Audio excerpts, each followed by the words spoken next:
Hello दोस्तों, आज की इस वीडियो में हम ITI first year electrician trade theory का चैप्टर नंबर 8 देखने वाले हैं। और ये जो वीडियो है लेक्चर नंबर 7 होने वाली है। यानी इससे पहले के लेक्चर अगर आपने नहीं देखे हैं तो वो आप देख सकते हो। इस वीडियो के डिस्क्रिप्शन बॉक्स में मैंने लिंक दे दिया है, तो वहाँ से आप प्लेलिस्ट को ओपन करके सभी लेक्चर्स को देख सकते हो, जिससे कि आप अपने सुंदर से नोट्स बना पाएँ और अपने एग्ज़ाम की बेहतर तैयारी कर पाएँ।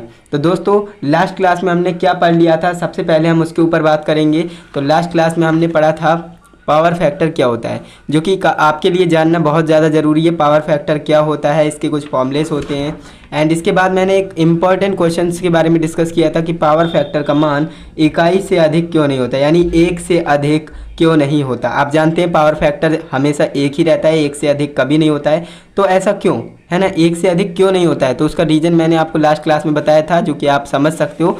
एंड इसके बाद आज की इस वीडियो में हम पढ़ने वाले हैं कम पावर फैक्टर कौन सा प्रभाव डालता है। मान लीजिए हमारे पास कम पावर फैक्टर है, तो वो क्या प्रभाव डालेगा, क्या उससे नुकसान है, क्या फ़ायदे हैं, वो सारी चीज़ें हम आज की इस वीडियो में डिस्कस करेंगे। एंड ये चैप्टर भी लगभग आपके एंड हो ही चुका है। इसके बाद एक वीडियो और आएगी फॉर्मूले वाली, एंड इसके बाद आपका ये चैप्टर भी फिनिश हो जाएगा। फिर हम 9th चैप्टर स्टार्ट करेंगे, जो कि पॉलीफेज सिस्टम है ना, बहुकलीय प्रणाली, जो कि काफ़ी इंपॉर्टेंट चैप्टर हो जाता है, तो उसे भी हम पढ़ेंगे। बाकी आपको नोट्स भी प्रोवाइड कर रहा हूँ, लेक्चर भी प्रोवाइड कर रहा हूँ, एक्सप्लेनेशन कर रहा हूँ, तो ये सारा कुछ आपके लिए फ्री ऑफ कॉस्ट हो रहा है। तो इसलिए आप चैनल को सब्सक्राइब कीजिए, हमें सपोर्ट कीजिए, है ना।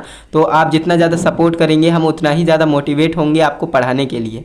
तो दोस्तों, कम पावर फैक्टर कौन सा प्रभाव डालता है, चलिए इसके ऊपर बात करते हैं। तो पहला पॉइंट मैंने लिखा है पावर फैक्टर यूनिटी 1 पर P बराबर V into I cos five होता है, आप जानते हैं। तो यहाँ पर हम बात कर रहे हैं, देखिए अगर हमारे पास 400 kVA का हमारे पास जनरेटर है और हमारे पास जो PF है यानी पावर फैक्टर है वो 1 है, तो ऐसे में क्या होगा, 400 kV यानी 400 किलोवाट यहाँ पर हमें प्राप्त होंगे। एंड यहाँ पर बात करें P बराबर KVA इंटू PF, ये तो हमारा फॉर्मूला हो गया। मान लीजिए हमारे पास जो है 1 ना होकर, पावर फैक्टर 1 ना होकर 0.9 है या फिर 0.7 है ना। मान लीजिए अगर 0.9 है तो क्या होगा, 9 चौके 36, इस तरह से आप करेंगे कैलकुलेशन तो 360 kV आएगा, जो कि यहाँ पर आप देख पा रहे हैं 40 kV का आपको क्या हुआ, नुकसान हो गया 40 का, है ना। 40 का यहाँ पर आपको नुकसान हो गया।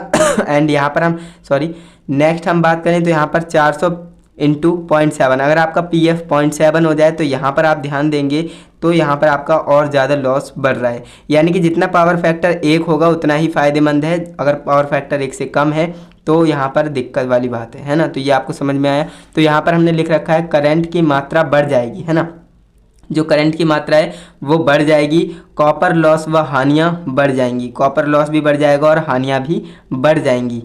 एंड इसके बाद सिस्टम की निपुणता घट जाएगी, जो आपका सिस्टम है वो वर्क करेगा नहीं सही से, है ना, तो निपुणता भी घट जाएगी। इसके बाद ट्रांसफार्मर, अल्टरनेटर, ट्रांसमिशन लाइन का पावर लोड भी क्या हो जाएगा, बढ़ जाएगा। तो इतनी सारी प्रॉब्लम्स आ जाएंगी, मशीनों की आउटपुट घटेगी, तो ये सारी जो है प्रॉब्लम्स आ जाएंगी। तो इसलिए जो है पावर फैक्टर का 1 होना बहुत ज़्यादा ज़रूरी हो जाता है। बाकी हमने पावर फैक्टर क्या है इसके ऊपर बात कर ही लिया है, एंड ये आपको समझ में आ गया होगा कि पावर फैक्टर कौन सा प्रभाव डालता है, वो मैंने आपको समझा दिया। पावर फैक्टर हमेशा 1 हो तो ज़्यादा बेहतर है, यानी 0.9 है फिर भी बेहतर है, लेकिन 1 से कम, जितना ज़्यादा कम होगा उतना ही ज़्यादा बेकार है, यानी आपकी जो है काफ़ी सारी हानियाँ हो रही हैं। यहाँ पर आप देख सकते हैं करंट की मात्रा बढ़ जाएगी, कॉपर लॉस और हानियाँ बढ़ जाएंगी, है ना। तो जो आपका सिस्टम है वो सही से वर्क नहीं कर पाएगा, तो बहुत सी प्रॉब्लम्स आ जाएंगी। तो ये सारी चीज़ें होती हैं, है ना। अब हम बात कर लेते हैं नेक्स्ट जो आपका टॉपिक होने वाला है। इसके बाद हम बात करने वाले हैं नेक्स्ट टॉपिक की, जो कि यहाँ पर अभी हमारे पास 3 से 4 पॉइंट और हैं, इन्हें भी हम डिस्कस करते हैं। मशीन, तार तथा बिजली के उपकरण आवश्यकता से अधिक गर्म होते हैं, है ना। अगर पावर फैक्टर का मान 1 से कम होगा तो मशीन, तार तथा बिजली के जो उपकरण होंगे उनको जो है आवश्यकता से अधिक गर्म होने लगेंगे, वो हीट होने लगेंगे। तार मशीनों का साइज़ बड़ा रखना पड़ेगा, यानी जो तार हैं मशीनों का साइज़ बड़ा रखना पड़ेगा और खर्च बढ़ जाएगा। भाई जब आप मशीनों का साइज़ बड़ा रखेंगे तो खर्च भी तो बढ़ जाएगा ना, तो इसीलिए बोला जा रहा है। और बिजली महंगी पड़ेगी, तो आप देख सकते हैं कितनी ज़्यादा प्रॉब्लम्स आ गई। तो इसीलिए बोला जाता है कि पावर फैक्टर हमेशा 1 के करीब ही होना चाहिए, अगर 1 के करीब है तो बहुत ही बेहतर माना जाता है। एंड इसके बाद हम बात करें औद्योगिक क्षेत्र में कम पावर फैक्टर के कारण औद्योगिक क्षेत्र में आपने देखा होगा पावर फैक्टर कम होता है, तो उसके कारण क्या क्या हैं, चलिए उसके ऊपर बात कर लेते हैं। फैक्ट्रियों में काफ़ी मात्रा में जो इंडक्शन मोटर होती हैं वो चलाई जाती हैं, वेल्डिंग मशीनें चलाई जाती हैं, ट्यूबलाइट्स चलाई जाती हैं, पंखा चलाई जाती हैं, तो बहुत सी चीज़ें ऐसी हैं जो चलाई जाती हैं। आदि ज़्यादा प्रयोग होता है, इनका जो है ज़्यादा उपयोग होता है। बात यूज़ करने के लिए है, बात यूज़ ज़्यादा करने की है ना। ये सब के कारण जो है करंट पीछे रह जाता है, करंट लैग कर जाता है ना। अब आप जो है फैक्ट्रियों में जाएंगे तो आपने देखा होगा काफ़ी मात्रा में जो है इंडक्शन मोटर होंगी, वेल्डिंग मशीनें होंगी, ट्यूबलाइट्स होंगी, पंखे होंगी, ये सारी भारी मात्रा में होंगी और ज़्यादातर चलते ही रहते हैं ना। 24 घंटे में से 24 घंटे लगातार अगर कोई मशीन, कोई फैक्ट्री, कोई मोटर चल रही है तो ऐसे में जो है क्या होगा, करंट लैग कर जाएगा, करंट पीछे रह जाएगा। तो इसलिए जो है तो इसी बात को आप ध्यान रखेंगे। पावर फैक्टर बढ़ाने की विधि आपको आनी चाहिए। पावर फैक्टर हम कैसे बढ़ा सकते हैं, तो कैपेसिटर को लोड के पैरेलल में जोड़ दें तो हमारा पावर फैक्टर बढ़ जाएगा। जो आपका कैपेसिटर होता है, संधारित्र होता है, उसको आप लोड के पैरेलल में जोड़ रहे हैं ना, तो ऐसे में क्या होगा, पावर फैक्टर का मान 1 के करीब आ जाएगा, थोड़ा सा बढ़ जाएगा। एंड इसके बाद सिंक्रोनस मोटर का उपयोग कर सकते हैं। जो सिंक्रोनस मोटर होती है उसका उपयोग करके भी आप पावर फैक्टर को बढ़ा सकते हैं। तो ये सारी चीज़ें थी आज की इस वीडियो में, हमने ज़्यादा कुछ नहीं पढ़ा। आज की इस वीडियो में मैंने आपको कम पावर फैक्टर होने के पर क्या प्रभाव होते हैं वो बताया।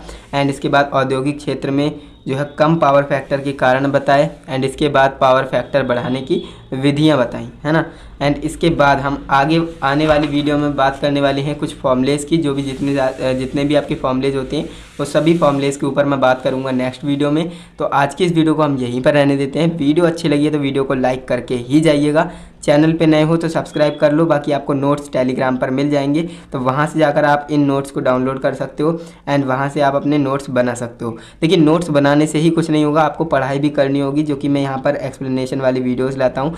ज़्यादा नहीं, 10 मिनट की, 15 मिनट की, इतनी ही वीडियो की लेंथ रखता हूँ। ज़्यादा बड़ी वीडियो इसीलिए नहीं बनाता क्योंकि आपके पास भी टाइम नहीं है ना इतना। तो आप जो है दिन के आधा घंटा या 1 घंटा निकालिए और 2 से 3 लेक्चर डेली देखिए, जिससे कि आप अच्छे से सारी चीज़ों को समझ पाएँ, है ना, और अपने नोट्स भी बना पाएँ। तो आज की इस वीडियो में इतना ही। मिलते हैं नेक्स्ट इंटरेस्टिंग इन्फॉर्मेटिव वीडियो के साथ। तब तक के लिए जय हिंद, वंदे मातरम।